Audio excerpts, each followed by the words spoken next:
My name's Monk Rowe, and I'm very pleased to have Jerry Coker with me today for the Phileas Jazz Archive. Welcome, sir. Well, thank you. It's a Well, pleasure, and I'm going to introduce you as a saxophonist and a music teacher and one of our first pioneers of jazz education. Thank you for that legacy you've created. uh, And you noticed right away the you said I recognized that book. I had placed some books behind me that you wrote, and including this one, oh, which yeah, yeah, which I may quote from today. In ancient of fact, days. say that again. It's ancient of days by now. That's true, but it holds up very well. And I Uh, was looking at one thing that you had written. It said, "The memory retains everything that has ever been heard." And I play for senior citizens on occasion, which I'm now a part of. And it's amazing that you can play tunes that go way back when people were children and they can remember them. Do you remember any songs from your childhood that really stood out and sort of set you on a path in music? a few, a few, because before I started playing, I was listening to the hit parade and that sort of thing. So I was exposed to what was going on. But I must tell you that my father was a jazz musician, and so was my mother. And they had a huge record collection, so that I had was become so familiar with it from the time I was very young that it was going on around me. So yeah, it was an advantage. Definitely. Did you start to be curious about what your mother and father were doing with this improvisation thing? Like, how are they making up that music? How do you mean make? How are they making the music? Well, if you were watching them play either at home or perhaps you saw them on a gig and they started playing their instruments and they weren't reading the music, if they were making it up, did you wonder how that happened and were curious about it? By experience, playing with others, listening carefully. They both had good ears, and they remember good memories for music. So yeah, they learned what they learned mostly from listening. There were no places to study. There were no teachers. That's the whole new thing. Mm-hmm. What were do you recall any of the songs they would have played back then? If they were jazz musicians, were they playing Duke Ellington and the standards? Were they playing standards? Yes, and perhaps like Take the A Train, that kind of music. Yeah, right. And my father uh, played with, continued to play a long time after his youth, and so he was close to it. And so when my brother and I grew up and we started playing our records, he got interested in what records we were listening to, and he kept up with us very well. And so did my mother. They came to hear us play when they could. What did your father and mother think of Charlie Parker? What did you what? What did they think of Charlie Parker and Dizzy? They reacted to it very much the same way we did. At first, it was a little too much. Uh, you wondered what he was doing and that sort of thing. But over time, they got used to that, and so I couldn't surprise them anymore. If I played something from somebody more remote, like Lee Konitz or someone, uh, they still had the ability to shift into that gear to hear what he was doing. So it was it was totally open with how we talked about jazz. We didn't have to atone for any shortcomings by the other person. That's really fortunate for you. I know my father would come up to my room when I was playing the latest John Coltrane record, and he would just open the door and like with this puzzled look on his face. He What? enjoyed. He did not enjoy it. He didn't. Oh, that's too bad. Yes. Uh, But he was not a musician, but he was very encouraging to my career. Were your parents um, happy that you were going to pursue music as a career? yes, I think they were. They were very proud of it. And my older brother, who was 3.5 years older than I was, sort of paved the way because I was always in his shadow for a long time now. He was a very good player and he was older, he had a little more experience. And so, it was helpful to have him around. So I had parents who appreciated what I was doing and an older brother who was looking after me to make sure I was exposed to the right things and could answer questions when I had them.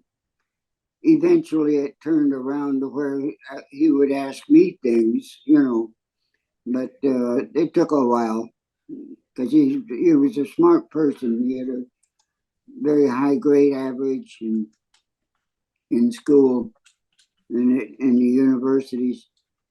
So, he So was when you went to college, did you go as a to study music because there was no jazz to be studied, but did you go then as a classical musician? well, I was prepared to be a classical musician if necessary. Uh, and the courses, well, for one thing, I had private teachers who taught jazz that were good players. Junie Farrell, for example, I studied with him for quite some time, and it was a tremendous help. It was it kept me on track.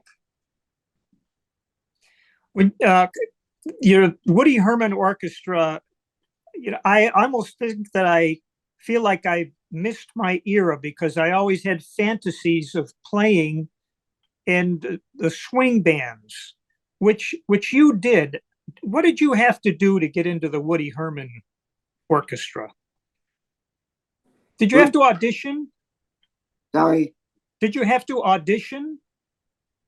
have what? Did you have to audition for Woody Herman? Did you have to audition for Woody Herman? Yeah, I was. I usually like to see when he'd come to when musicians would come to nearby places to be for a week or two, at a lake resort, that kind of thing. I was always familiar with the lake resort, having taught or played there a lot. So it gave me a chance to see the musician even during the day. You might be rehearsing, or at the very least, I could certainly find a lot of individuals to talk to that were help. When it was time for me to audition for Woody, I had already gotten to know his book just from listening live because the audition took place right there where I was in my home territory. No, it was very, and I was used to doing that. Coming along after my father, who was an improvising player, and people listened to him. I listened to him. He listened to me. I mean, we were all very close that way. It was a wonderful way to be coming into the music scene. And my older brother, 3.5 years older, who eventually played with Wes Montgomery and was a very good pianist. He was able to help me a lot too, because he would get to places before I did. He was 3.5 years older, and so he did everything before I did. That's terrific.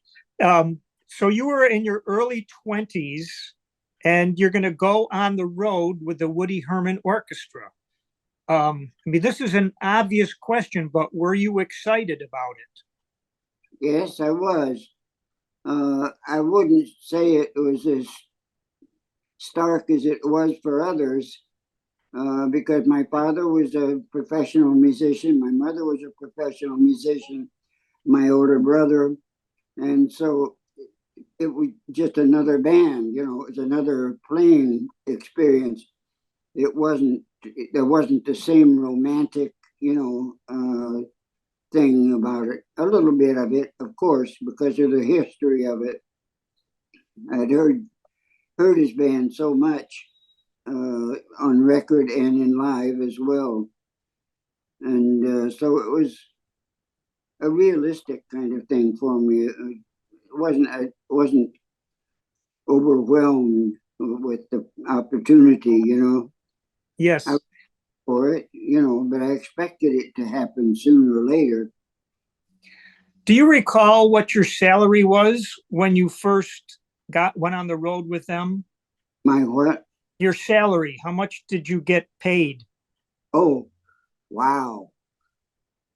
I really can't remember. It seems like it was around $90 a week or something. I'm guessing, but I think that's about where it was.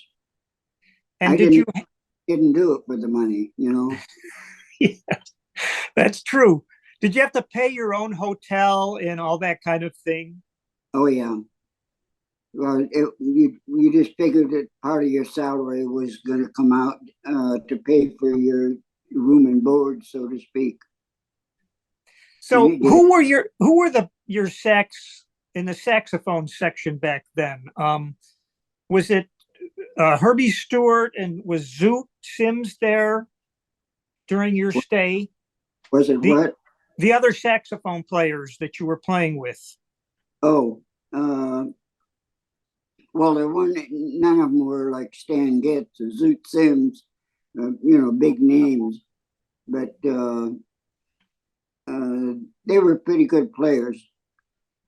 I was spoiled because my father introduced me to so many musicians, and I heard him play all the time. He was always a soloist.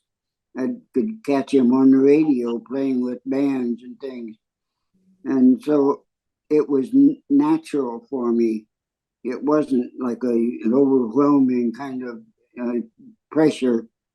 I didn't feel that way about it. In fact, if anything, I knew the musical weaknesses of Woody Herman's band before I ever joined it or played with it. I knew what they were struggling with. I could tell how deep the musicians were thinking and how, that sort of thing. So it was not as a different experience as it would be for most people. Plus the fact that my father, I had heard him play and rehearse with bands, and my mother, they both worked a lot, played a lot. So it was a good upbringing. I was ready for that. And so Woody Herman's band was just another bunch of musicians. It wasn't like Glory. What about you? Did you have a nickname in the band? They called me Junior Jazz. Junior Jazz. That was Junior Jazz, because my mother and father had already been there, and my older brother was always ahead of me, Yeah. So I was the youngest one, so I was Junior Jazz.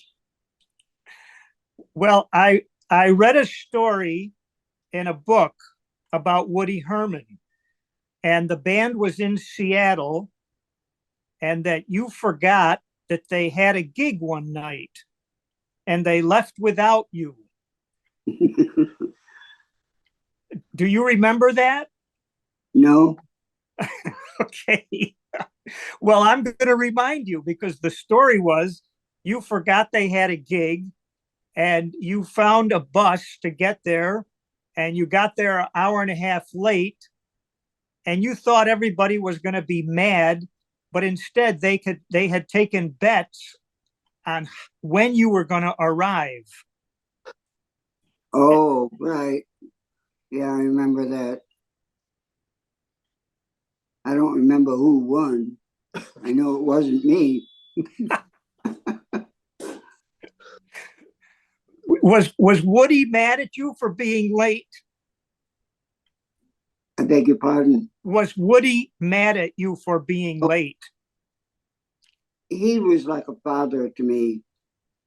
I was still awfully young, and he took a liking to me, and so he was understanding. You know, it was different than it was for the other guys in the band.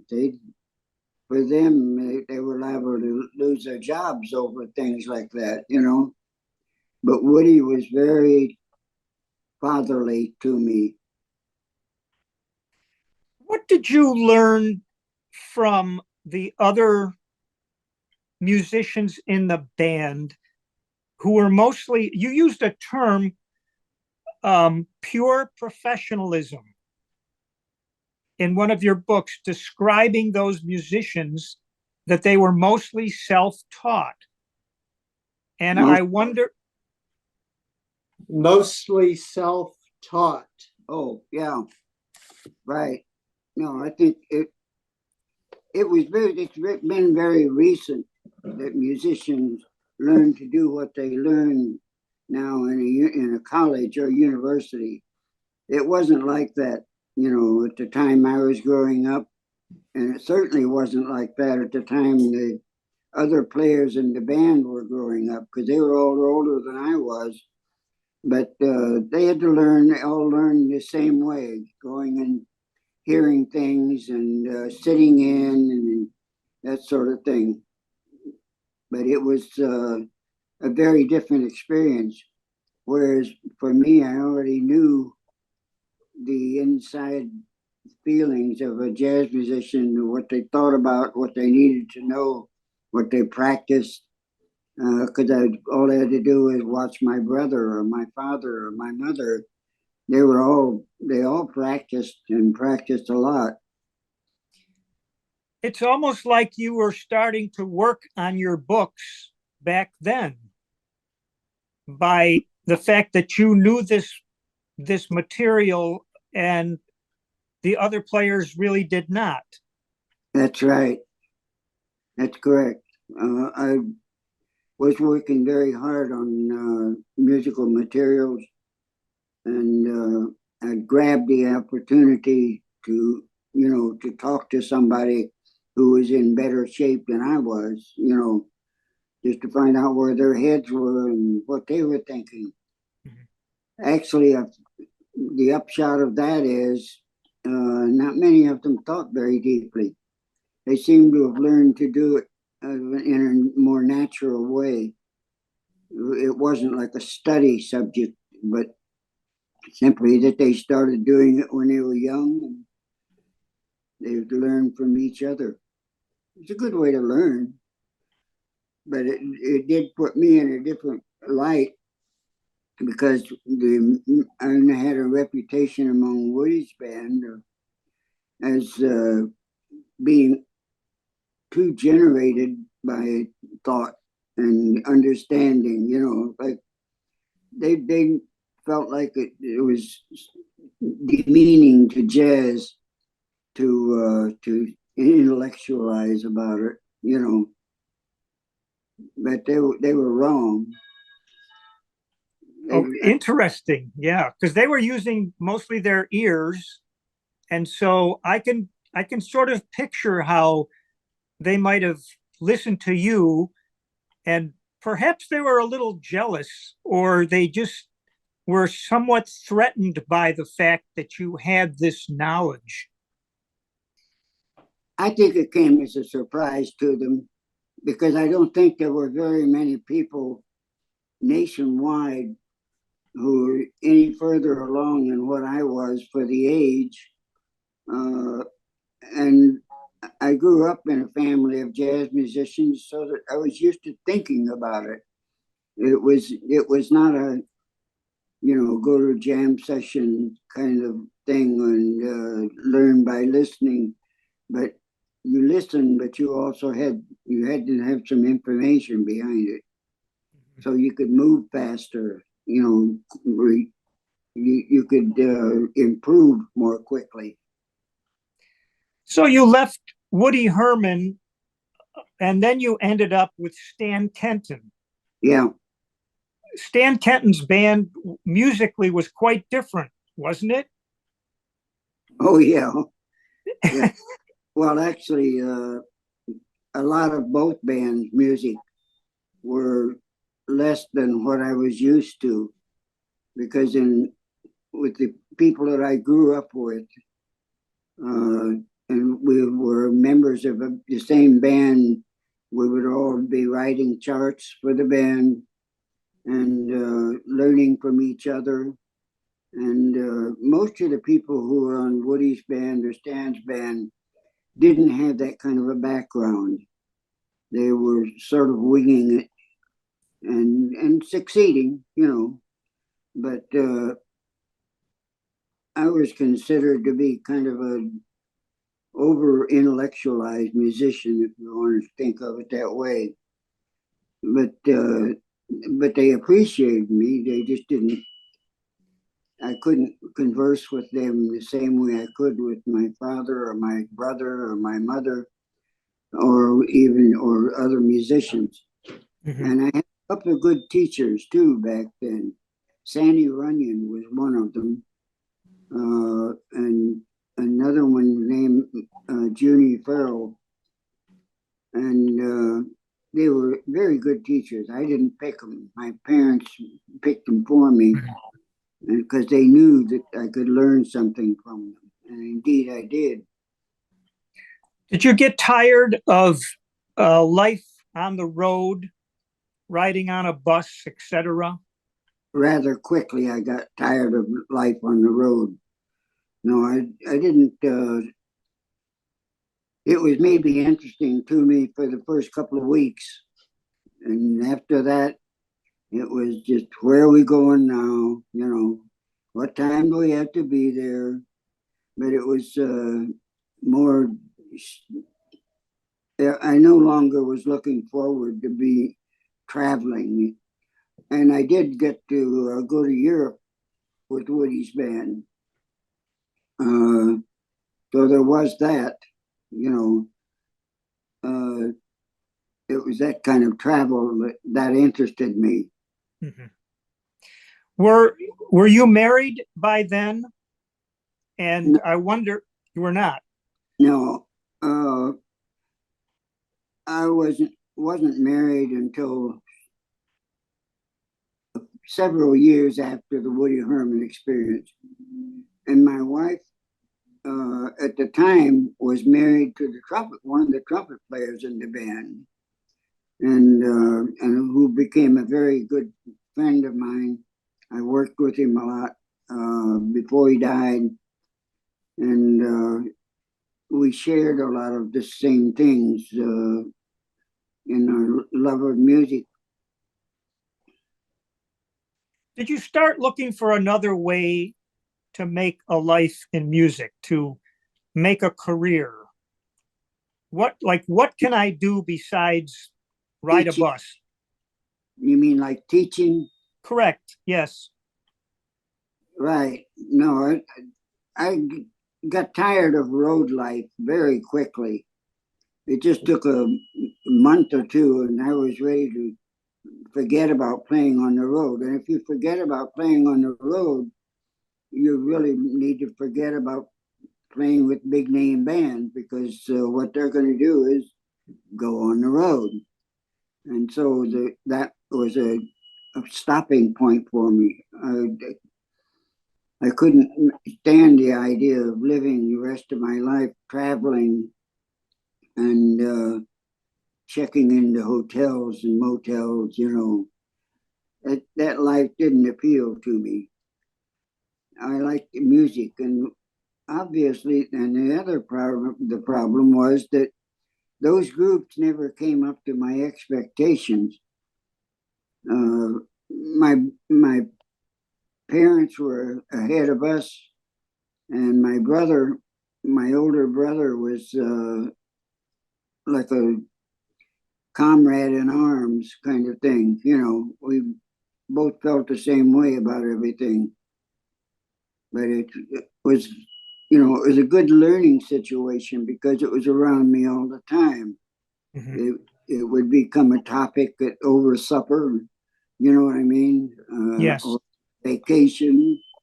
And a lot of the vacations we took when I was younger were places where my father was playing with a band during the summer.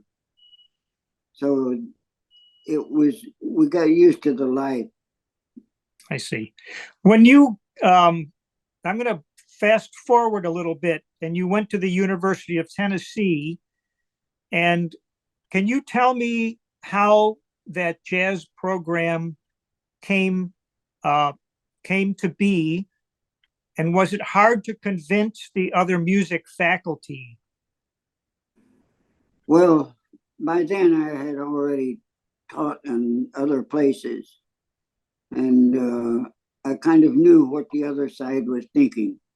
The classical musicians, some of them were very open-minded, some of them were not. But as far as I was concerned, I wasn't that concerned about it, because if I was to do what I was going to do, I wasn't going to be trying to get along with them that much. And I did always get along with them in a personal way, but in a musical way, it didn't mean that much to me. I know Don Menza talked about going to, when he was in college, he went to the same school I went to, but he was a few years ahead of me, but they had signs in the practice room, no jazz playing. Oh my. This would have been the early 1960s. Oh, that's all right. That's how long it's been taking. No, that's, well, you know why that happens. One is that they're jealous. A non-jazz musician wonders, just what it's like to be able to sit and make music, and do it all the time. And then there's a problem of noise. I mean, the volume level at which we played, especially if we were more than one of us, if there were 5 or 6 of us, all playing at once, then it was a problem for students to practice in the practice rooms under those circumstances. But it wasn't a big problem, We were always ready to meet it and solve it some other way. Have the session at our home, or at a club where we knew that they liked to have people sit in, that sort of thing. But it didn't all have to take place in the university. I see. And it also is somewhat easier for a jazz musician to make a few dollars than it is for a classical musician. Like a jazz musician can go out and play a dance or, play in a combo in a club, where classical musicians have to be in an orchestra or something like that to make any money. I see you got one of my books. I do. I have a few of your books, and I'm amazed and happy when I read through this book how well it holds up. You know, some of the things you say are like you were talking about swing and how it works and how it doesn't work. And it's very interesting to think that you wrote this back in 1964 and it still works. Well, thank you. When you got a new student, a new saxophone student, can you describe what you did during their first lesson to figure out how to help them? For starters, I wasn't trying to talk them into studying jazz.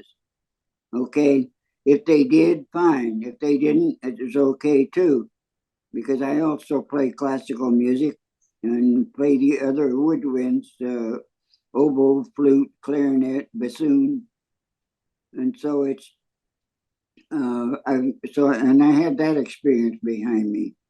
So really, there were no surprises. I mean, the student could come in, and he could be a bad student, but he was going to be bad at anything. You know what I mean? It didn't matter what his focus was. If he either could play or he couldn't at that point anyway. And then so it was up to me to try to figure out how to untangle it for him so that he could succeed in the music he did love, the one he liked the most. But I didn't try to convince him that they ought to be a jazz musician or that they should avoid jazz. I figured that they, as individuals, they've made that decision a long time before they came to me. So I accept wherever they are. If they said I only want to study classical music, I was okay with that. Or if they said I only want to study jazz, I was okay with that. It didn't matter to me. I just needed to know the student, what their interests and abilities were, and then I'd know how to proceed with them. And I always waited to see how they were reacting to things, and so I could follow their line of curiosity and answer the questions as best as I could. What even at times when they didn't bring it up, but I knew they should have or might have. So you taught saxophone, classical saxophone music as well. Yeah, right. I didn't do it nearly as much, and I didn't enjoy it as much. But there were things about it that I could get hold of, that I could hang on to, that were not so bad, But I just felt like my father was a saxophonist, and I just felt like there was a certain tie between saxophone and jazz music, and I like that tie. Saxophone to me is sort of like the human voice, you know. It's a personal kind of sound that you make on it. I think it's easier to tell who a saxophone player is that you're listening to on a record by the way they play and by the sound they make. I don't think I could do that with a classical saxophonist, but you can hear the influences in a jazz player. He's using what he has heard, whereas a classical musician is using what they've read, and that's a difference. But there's nothing wrong. I don't mean to sound like I'm putting down classical music. I would never think of doing such a thing. I might point out that the literature for jazz the literature for saxophone is not what it ought to be. That much I know. I've studied classical saxophone as well, and the music that you have to work on is not up to the standard of, say, what you would learn if you were playing clarinet or flute. The literature isn't as strong. And most of it is quite modern. Right, because the saxophone was not around for all those years. right, exactly. And I don't think you can survive playing something that was originally written for clarinet or bass clarinet or flute, and oboe. I play all of the woodwinds. I've studied all of the woodwinds while I was a woodwind major on my doctorate degree, uh, which involved that. But and I can make a difference between, say, a student that wants to learn to play jazz and a student that wants to learn to play classical music. They're different, and you can't treat them all the same way. Mhm. You know what's on their mind? What do they like? What are they interested in? Who are they emulating? And then get them there as the best as you can. But it isn't. I'm not trying to sell them down the river for jazz music. If they're interested in it, fine. If they're not, I'm not going to force them. So I'm gonna guess that during all this teaching, you kept playing gigs, and I had a little note here about you playing gigs in Miami Beach. Right. What about Miami Beach? It looks like you played with a real variety of people. In fact, you and I have something in common. We both shared the stage with Tiny Tim. Oh, I see what you mean. Yeah. Yeah, right. No, in when I was in Miami, that was where 90% of my playing engagements were for playing shows, and different shows in different places. It was a very busy kind of life, and a good paying one. I didn't care much for it musically, but I wasn't doing it for the music alone.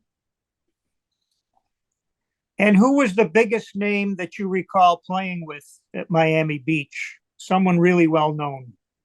Frank Sinatra. He's pretty well known. Oh yeah, right. I mean, there were others, but they weren't many others. But it, well, if you name some, I could tell you whether or not I've played with them. Was Frank Sinatra easily annoyed? Was it what? Was he easily annoyed? Did he get angry at all? Well, not the Frank that I knew. The Frank Mhm. that I knew was instructive. In other words, when he'd come in to work with the band, prepare for a show, he was ready to teach them to do it, but he wasn't a hard-boiled kind of person that didn't like, the musicians that they couldn't do it, that sort of thing. He was actually very easy for me to know. We got along very well. I'm happy to hear that. You must have to been a very good sight reader to play these shows. Right. Well, I that was learned both in classical music and jazz music, but I was used to reading. Uh, it's unquestionable that I was more interested in improvising and that sort of thing. But I wrote a lot of music, and reading music was a part of my life that I couldn't ignore. There's a note I have here about the Huntsville Prison Band. You have a what? The Huntsville Prison Band. Oh, yeah. Were you a member of the Huntsville Prison Band? I was a teacher. Okay. I taught it. See, I'm going to raise my hand because that was a joke. No, I taught at both the men's and women's institutions there in Florida. In Texas, and that was a very rewarding experience too, and because a lot of those people made something out of their lives after they got out, after they were released, and I knew I had something to do with that. That I was ready to help them get on the path, and no, it's very satisfying to see them succeeding in something they couldn't succeed in before because of what I had taught them. It gives you the strength to keep doing it. That's pretty profound. There's something about music that you can learn a lot more just besides the music. I guess discipline and really loving something is worth a lot. Well, yeah, I think it's always good to learn as much as you can, and that means learn other styles than one. I mean, classical music was very close to me, and so jazz was even closer to me. But even if I had to play a commercial job, um, I was happy to bend a little to meet their way of doing things. I didn't want to stand out as somebody who was rebellious toward the music that was being played. Now, there was no point in that. And sometimes I bumped into some very thoughtful personalities in playing with bands that were playing commercial music. You know, they're everywhere. Your books were one of the first on the market. Did you have, how did you test them out? Did you try some of your ideas out with your students before you actually put them in a book? Mostly I looked backward to how I learned. And I was blessed with a couple of very good teachers, Junie Farrell and Sandy Runyon. And they were both not only teaching me things, but open to what I wanted to learn.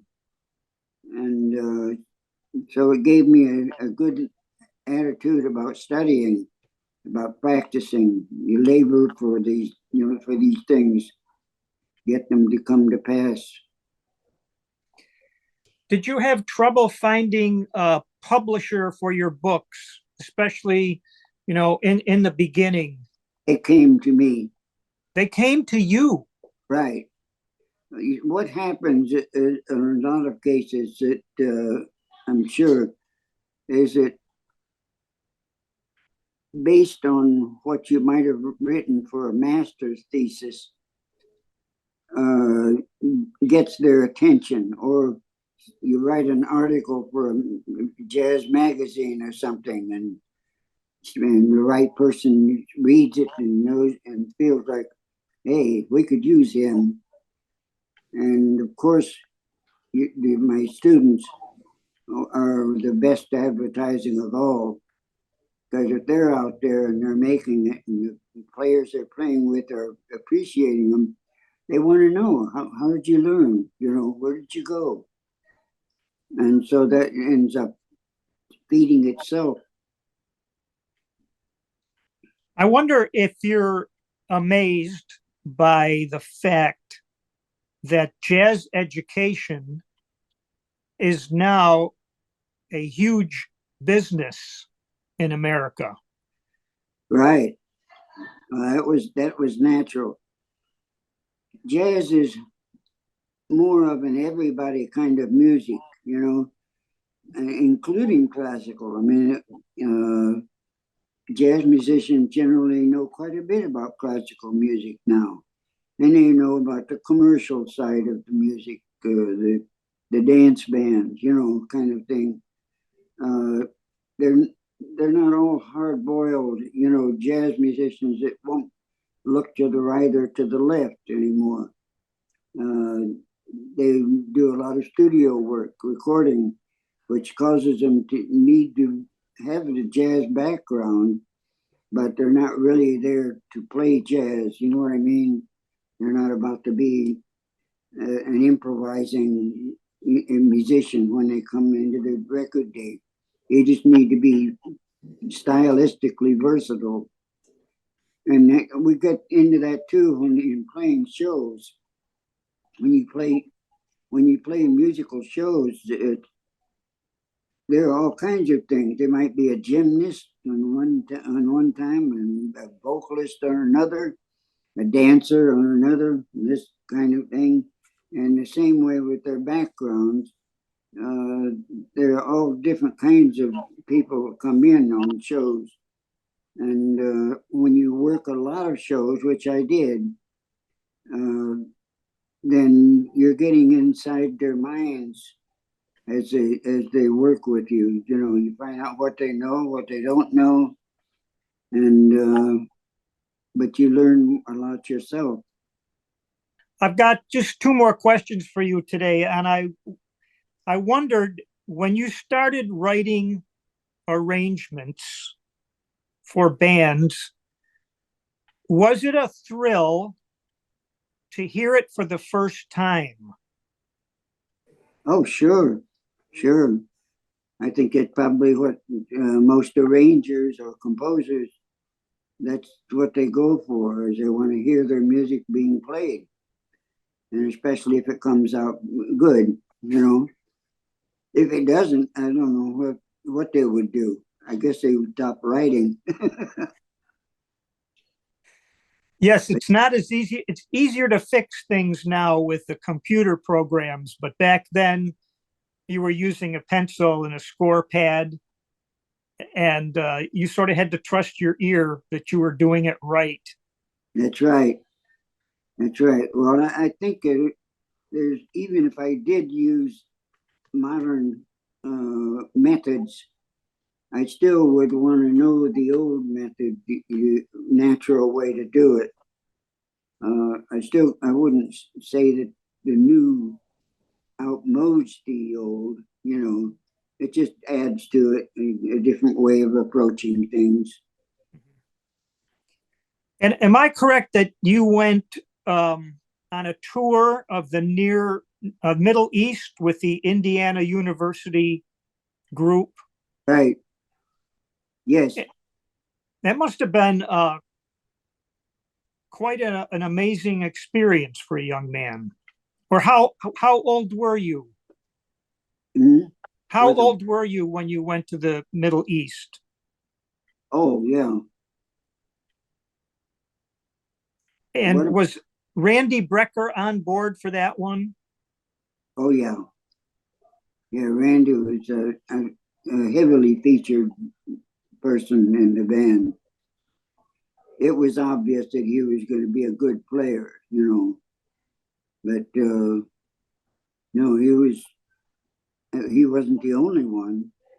There were several people in the band that he was in that were worth going to listen to. Mm-hmm. No question about it.